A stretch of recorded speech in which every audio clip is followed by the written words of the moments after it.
Hey guys, so it's the day before we do the engine swap again. What's really funny is I'm shooting this video and I still haven't actually edited all the video from the first engine swap, but I wanted to shoot this, get it uploaded so that you guys can see it and kind of show you the before and after. What's kind of funny is the engine bay is pretty much going to look identical versus how different it looked with the RB compared to changing over to the 2J, but just thought I'd give you a quick tour of the shop and show you a little bit of what we're doing here. And yeah, so that's the 2J. A lot of you have seen it. I've already pulled the turbo off and taken that to GCG, and they are going to be flushing that out. And I'm not sure if we're going to get time when the boys are here tomorrow, because some close mates of mine are coming to help out. Thank you to all of you who have committed to doing that. Really appreciate it. And they're going to be helping me pull this one out and sticking the new one in. So I'm not sure if we're going to actually get to pull this one down. At the very least, I want to stick a stethoscope. I think it's called a stethoscope.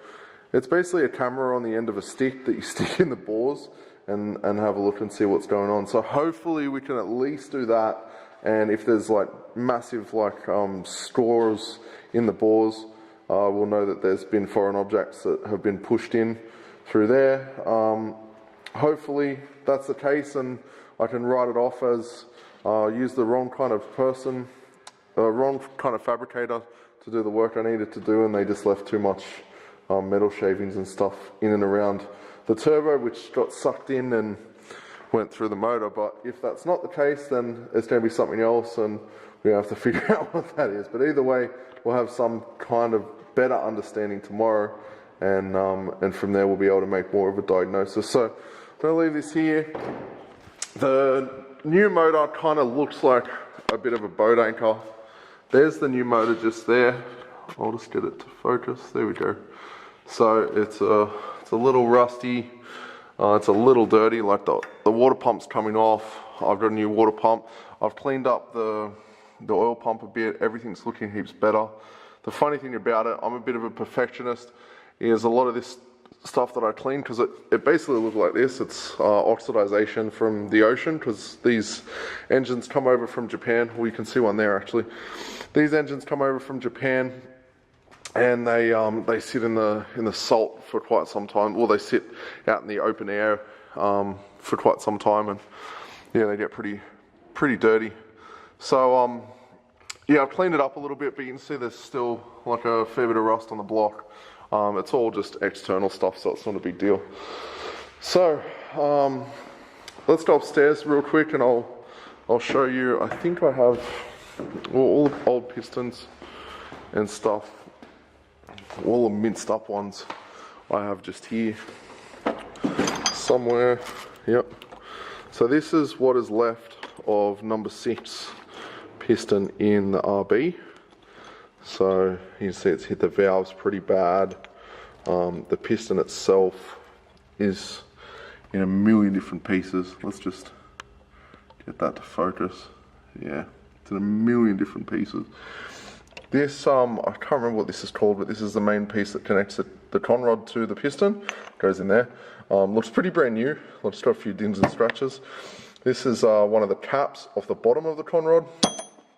And then this is what is left of the conrod. Absolutely smashed. And what we figured out from looking at the bolts, that's one of the conrod bolts. You can see it's a little bit bent. And the color of it, I'll just bring it over here under the light. So if you look here, you can't really see it that well. Focus. Focus. Focus. Focus. Yeah, you can't really see it that well. It was worth a try. Oh wow, I'm really doing bad at that. You can't really see it, but what's happened is there's like different colorizations in there from the metal getting really hot and changing colors. And then this is what the actual culprit was. You can see this conrod bolt has actually snapped, which is the cause of that engine going pop. So I'm keeping those as like little memoirs, painful memoirs I should say. So let's go and have a look at what's left of the RV.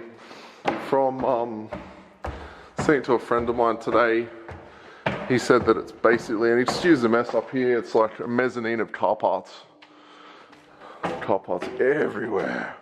Tires and car parts and engines and parts of 2JZ. So there's the, can't really turn it, there you go. So you can see the crank is pretty mashed up, and then the block itself is properly fucked. So yeah, that's the old motor. It's in pieces everywhere, and you can see some of the parts in here as well, in pieces, and yeah, it royally went bang. So I've still got some of those parts for sale if you do need. Well, I've only got 5 pistons. If you do need anything, there's some good stuff and there's obviously bad stuff. The block's pretty screwed, and so is the crank. But yeah, so we will be spending time tomorrow.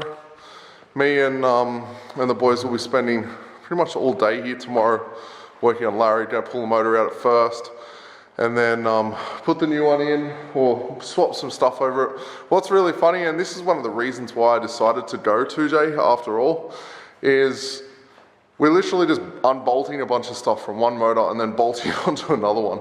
And that's like what makes it real easy for when I do pop motors from now on. The plan with the current one is to start to build and turn it into either a stroke or a motor that can handle NOS really well, and start to push some bigger numbers and more reliability. But that's kind of 12-month time type thing. This is this other motor's like a temporary one for the rest of the season, and probably half or the start of next season. As some of you already know, I've got a new gearbox coming, which I've been working hard with a company here in Australia that supports all of V8 supercars, Albin's gearboxes. And yeah, we've got the STI 6, which is a 6-speed sequential gearbox that'll bolt straight up to the 2J. So that's all happening. That probably gets delivered in about 2 or 3 weeks. And from there, I just need to get my tunnel completely cut out and overhauled. And I'm able to yeah, get that installed and start snapping gears like all sequential and nice. Really interesting thing, as many of you also know, I love learning, and part of the automotive journey for me has been about knowing nothing and being thrown into the deep end and learning as much as I can. And one thing I learned is the really cool thing about sequential gearboxes is they have what's called an ignition cut. So you have the gear knob that has a pressure sensor. So as you pull it forward, it actually cuts your ignition, I think 50-something milliseconds, which is like 5% of a second. And it cuts the ignition for that short period of time so that the gears can disengage and then re-engage into the new gear, which causes you to basically be able to flat shift. So keep your foot flat and just snapping gears as fast or as hard as you want.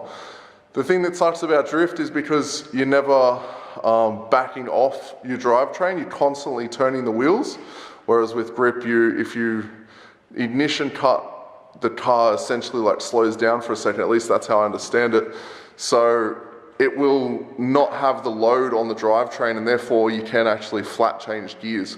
But with drifting, because you're constantly spinning the wheels, you can't actually flat shift. So as cool as it would be to be able to snap third or snap fourth or whatever gear you wanted mid-corner, I'm still going to have to use the clutch, and I'm still going to have to back off the accelerator if I want to make sure the life of the gearbox stays for a long time. So that's pretty much it. I'm going to be doing another video tomorrow and updating you with all the details and whatever we run into. I'm going to be doing a lot of time lapses, and it'll be edited quite quickly because we've got Connor from Seawest Films on the case, getting it done real quick. So that's it for me. I hope you've enjoyed this video. As always, like, comment, share. If there's anything specific you want to see in my videos, or you have any questions for me, feel free to message me or leave a comment below. Thanks so much, and I will see you in the next video.